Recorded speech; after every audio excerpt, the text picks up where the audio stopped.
Merci David. Et puis je vais continuer. Alors je vais un peu marteler le même message en fait, pour que tout le monde ait ça en tête, en essayant d'apporter aussi, dans une certaine mesure, des éléments de réflexion et des éléments qui permettent de bien saisir tout ça. Alors, on l'a déjà dit, mais je pense que c'est quand même très important de l'avoir en tête. L'urbanisation, c'est un très vieux phénomène qui a commencé il y a plusieurs milliers d'années, mais c'est quand même un phénomène qui se continue aujourd'hui. Alors, il se continue aujourd'hui, il y a des grandes diversités dans le monde. L'urbanisation dans les pays en développement n'est pas celle des pays développés. L'urbanisation en France n'est pas celle dans d'autres pays, mais malgré tout, ça reste une tendance assez forte. Et bon, David l'a dit, mais quoi qu'on ait pu douter quant au phénomène de métropolisation, il reste quelque chose de très important.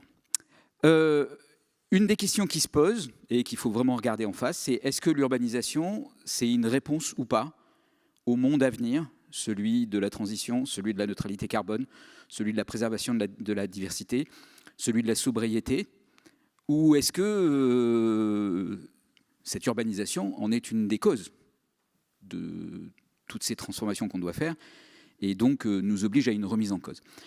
Alors, on peut répondre à cette question en disant de toute façon, très probablement, le développement économique, l'urbanisation font partie des causes de ce changement que le monde va connaître, mais elles en sont aujourd'hui d'abord les lieux de la transformation et ensuite les leviers de la transformation. Et donc, on ne peut pas, par la pensée, imaginer qu'on va revenir en arrière, un arrière qui, en fait, n'existe pas vraiment, ou quand il existait, était un arrière qu'on ne cherchait qu'à une seule chose, c'est à fuir. Donc, pourquoi les villes, c'est à la fois constater que les villes sont ce phénomène qui se produit et qu'on ne peut pas arrêter, et qui se produit pour des raisons très fortes, et puis que les villes sont aussi l'endroit dans lequel on va réinventer le monde. Donc c'est à la fois un champ d'expérimentation, un terrain d'innovation, mais c'est aussi un champ de bataille, parce que c'est là aussi que beaucoup d'oppositions, de contradictions, beaucoup de problèmes et de conflits vont se révéler. Magali en citait un, et je pense qu'il est extrêmement important. On pourrait voir les villes comme un lieu de développement économique, c'est-à-dire de richesse, mais les villes ne sont pas qu'un lieu de richesse, c'est aussi un lieu de diversité économique et un lieu dans lequel des gens moins riches, des pauvres, viennent chercher un revenu, et parfois dans des conditions difficiles, et qu'on ne peut pas l'ignorer, on ne peut pas l'invisibiliser. On peut parfois le déplorer, et on peut en tout cas s'attacher à vouloir le réparer. Alors, les villes sont aussi un lieu dans lequel toute la question du changement climatique va se poser en termes d'adaptation, parce que c'est un lieu dans lequel les choses peuvent être terribles. On parle beaucoup des bulles de chaleur, mais il faut avoir conscience qu'aujourd'hui, on n'a aucune idée, enfin, on mesure assez bien et on comprend assez bien les bulles de chaleur à l'extérieur des rues, dans les rues. On n'a aucune idée des bulles de chaleur dans les immeubles.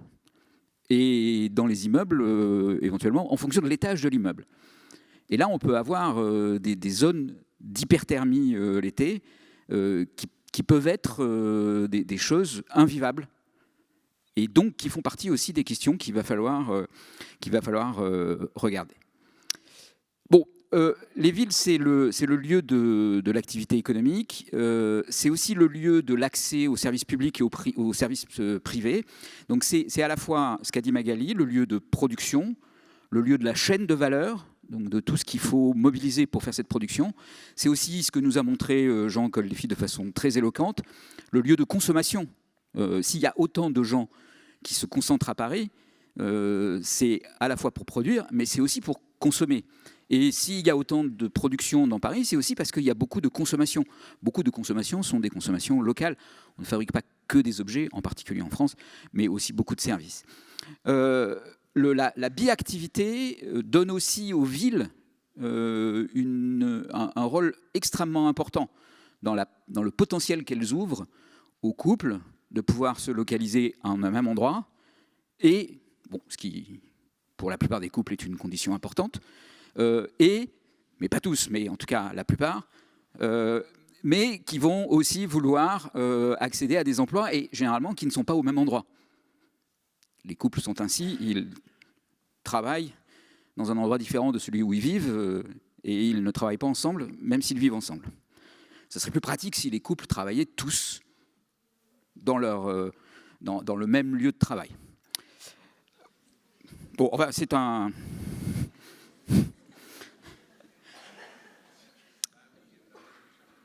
Oui, non, mais c'est un peu le modèle de la boucherie-charcuterie du 19e siècle. Mais bon, c'est pas forcément celui qu'on veut aujourd'hui reproduire.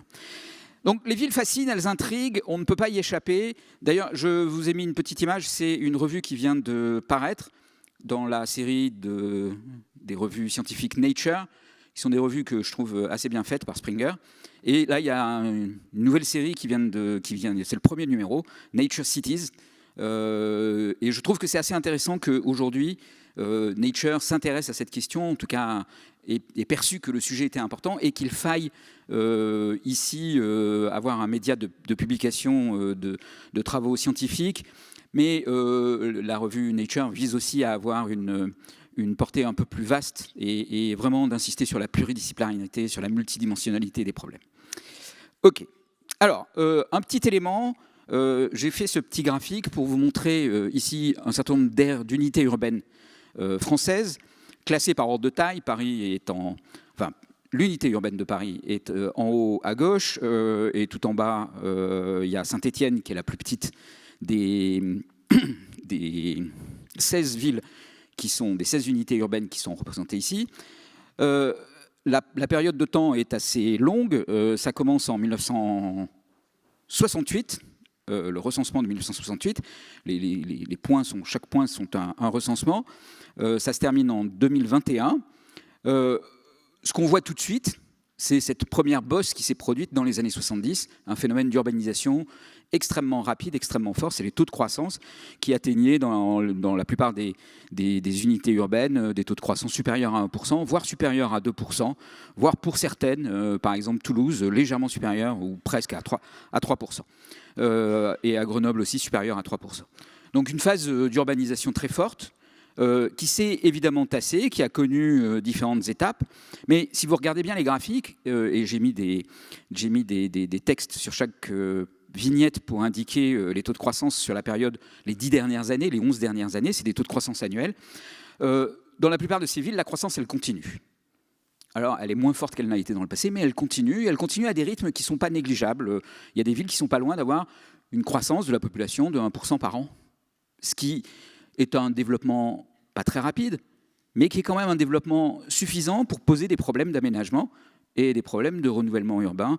Voilà. Dans les 16 villes qui sont dans ce panneau, il y en a une seule qui est en décroissance, et elle est assez légère, c'est l'unité urbaine de Douai-Lens, dans le nord de la France. Ce petit tableau résume un peu aussi les éléments qui sont là, et il me paraissait intéressant de vous le montrer. Ce qu'on voit, donc vous avez ici les différents points de recensement, et j'ai fait des regroupements entre Paris, les villes de plus de 100 000 habitants, les villes entre 10 000 et 100 000 habitants, les villes de moins de 10 000 habitants, et tout ce qui est hors unité urbaine.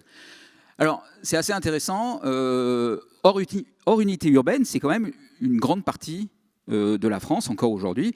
Il y a pratiquement 14 millions de gens qui vivent hors unité urbaine. Donc, ce n'est pas négligeable, ce n'est pas quelque chose qu'il faut oublier. Ça existe, ça correspond à plein de choses, à des gens qui ont des activités qui sont hors unité urbaine, des agriculteurs par exemple, mais ça correspond aussi à des gens qui ont fait un choix de vivre d'une certaine façon, dans un certain endroit, parfois en fuyant les villes, et ce choix est tout à fait respectable. On a ensuite évidemment des paquets. Vous voyez que le paquet des villes intermédiaires, celles qui sont de plus de 100 000 habitants, mais qui ne sont pas Paris, est quand même un paquet important. Il y a 20 millions de personnes qui vivent dedans.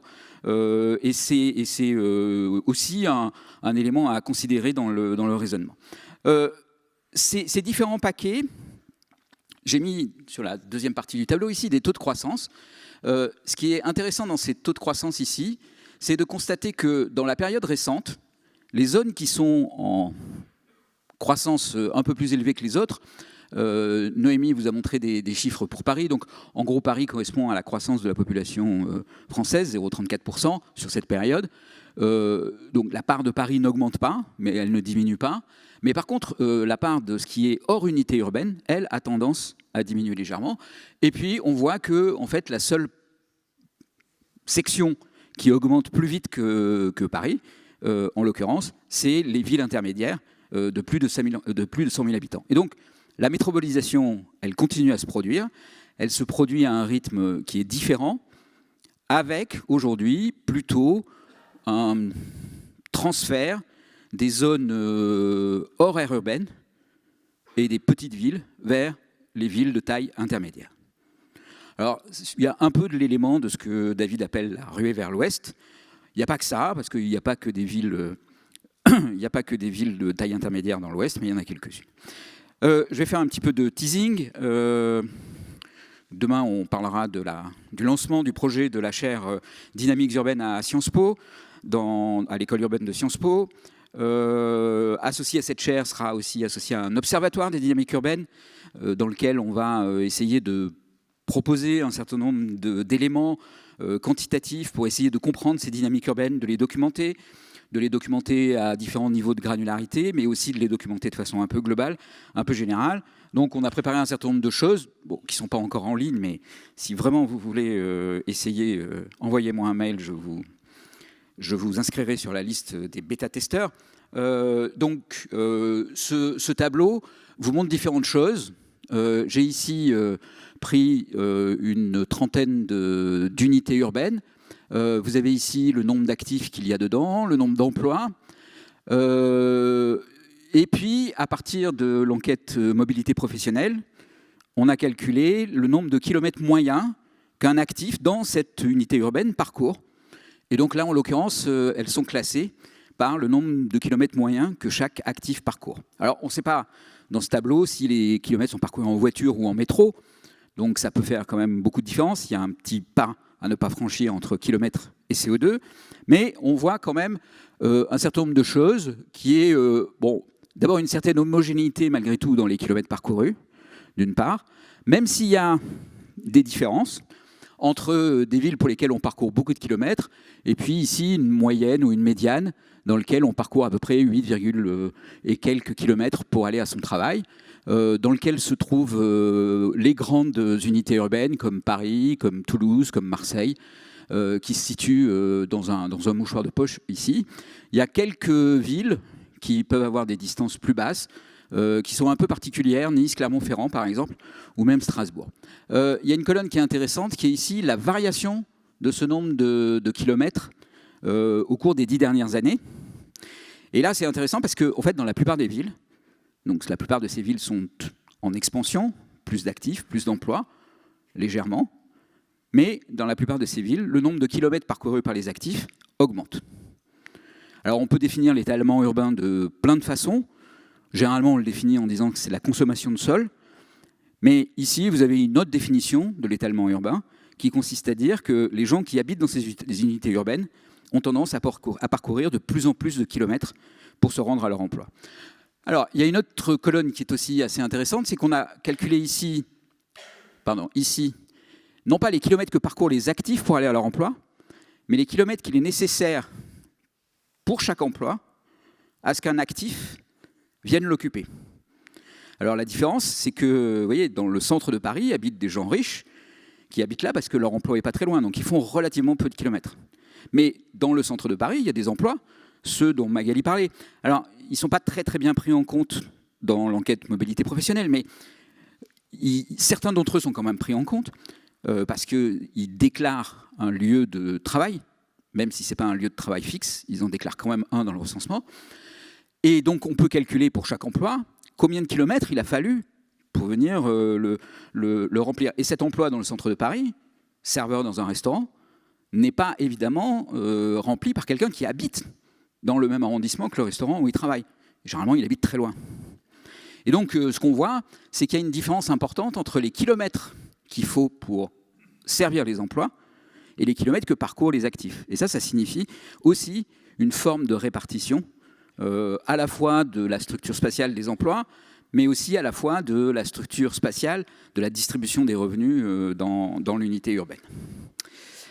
Là aussi, cette dimension-là, elle a tendance à augmenter au cours des 10 dernières années. Et donc, c'est des éléments qui sont quand même assez frappants, parce qu'ils nous indiquent que ce développement urbain, aujourd'hui, il se produit avec ce double phénomène d'étalement, qui est que les actifs font plus de kilomètres, et que pour servir un emploi, il faut plus de kilomètres.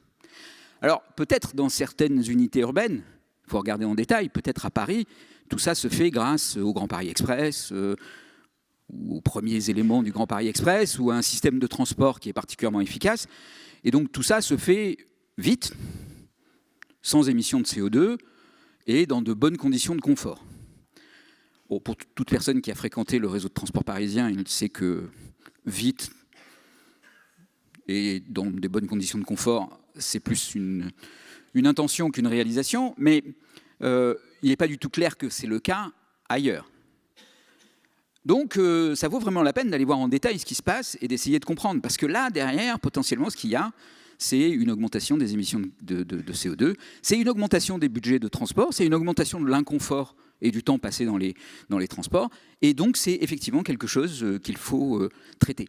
Donc on revient à cette idée, les villes sont presque quelque chose qui s'impose à nous, et on est obligé d'aller essayer de trouver des solutions aux problèmes qui se fabriquent. Alors, un petit élément pour terminer, il me reste 3 minutes. Il y a un indicateur que j'aime bien, qui est celui d'accessibilité. Donc, de tous les facteurs qui font une ville, je vais ici me concentrer sur un seul, c'est l'emploi auquel on peut accéder quand on arrive dans une ville, et c'est la raison pour laquelle une ville va être attractive, c'est l'emploi auquel on peut accéder, et en particulier le potentiel d'emploi auquel on peut accéder, qui peut être encore plus important. Dans les années 70, un ingénieur des ponts qui s'appelait Koenig, j'ai oublié son prénom, on va dire Victor Koenig, avait commencé à construire des cartes d'accessibilité. Alors, hop, pardon, j'ai raté mon effet. Donc, voilà ce qu'il faisait dans les années 70. Voilà ce qu'on peut faire aujourd'hui. C'est un peu le même principe, mais on injecte dedans beaucoup plus d'éléments. Alors, qu'est-ce qu'on injecte comme élément ? Ici, on va localiser les gens en utilisant les données de l'INSEE au carreau 200, à 200 mètres près. On va localiser les emplois à 200 mètres près aussi, en utilisant les fichiers fonciers, les surfaces professionnelles et un certain nombre d'éléments qui sont liés. On va utiliser toute l'information dont on peut disposer sur les réseaux routiers, ici les réseaux de transport en commun. On va utiliser l'application que vous utilisez tous les jours pour trouver votre chemin, Google Maps, qui vous donne l'itinéraire qu'il faut parcourir, mais en l'utilisant à une échelle bien plus importante. Et on va pouvoir reconstruire des temps de trajet théoriques entre les points de résidence et les points d'emploi. Alors, les paires résidence-emploi, sur une carte comme ça, sur chacune de ces cartes, il y en a plusieurs milliards. Donc ça demande beaucoup de calculs. Vous ne pouvez pas faire ça avec votre téléphone et Google Maps. Il faut passer à une échelle un peu supérieure. Mais ça peut se faire. Et donc on peut construire ces cartes d'accessibilité. Alors qu'est-ce qu'elles nous racontent ?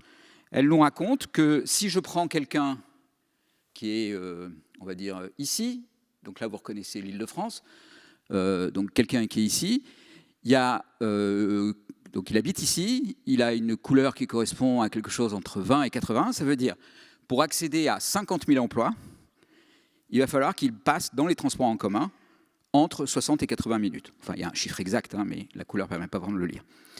Au contraire, si je prends quelqu'un dans l'hypercentre de Paris, je regarde l'échelle et il aura en moins de 20 minutes et probablement en moins de 10 minutes accès à 50 000 emplois.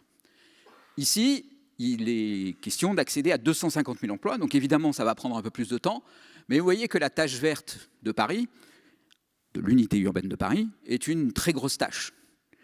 En fait, le réseau de transport de Paris, il est formidablement efficace. Il arrive à couvrir un territoire considérable, et quand on combine la concentration des emplois et la densité du système de transport, en fait, on arrive à pouvoir desservir un immense territoire avec un réseau de transport qui va vous amener rapidement c'est en moins de 20 minutes, entre votre lieu de résidence et votre lieu d'emploi. Si vous regardez Lyon, vous voyez que Lyon a un peu la même structure. Il y a un hypercentre avec ici une tache verte, ou Aix-Marseille, il y a aussi un hypercentre ici à 250 000 emplois. Mais évidemment, la surface couverte par l'hypercentre parisien n'a strictement rien à voir, enfin ça a quelque chose à voir, mais il y a un facteur 10 ou 20 entre la tache verte qui est ici et la tache verte qui est là. Donc ça vous indique la formidable densité de ce réseau de transport, associée à une formidable concentration d'emplois dans l'unité urbaine de Paris, qui va ouvrir à plein de gens la possibilité d'accéder à beaucoup d'emplois. Ça, c'est la force d'attraction. Il y a une force de répulsion.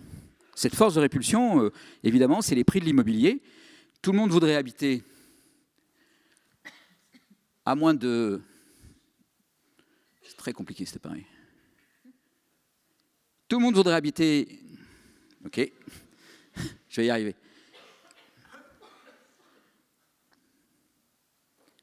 Non, je ne vais pas y arriver. Tout le monde voudrait habiter dans la zone de la tache verte, celle où on a moins de 20 minutes de plein d'emploi, surtout quand vous êtes en couple et que vous ne travaillez pas au même endroit, un potentiel d'emploi important. Vous êtes qualifié, vous avez une qualification un peu particulière, vous vous êtes engueulé avec la moitié des employeurs potentiels. Il vous faut vraiment un gros potentiel d'emploi pour arriver à avoir un salaire correct. Donc oui, Paris est très attractif de ce point de vue-là, parce que grâce au système de transport et à la concentration des emplois, vous allez pouvoir accéder à énormément. Mais le problème, c'est le prix. Et là, vous avez ce diagramme dans lequel on relie ici le prix au mètre carré.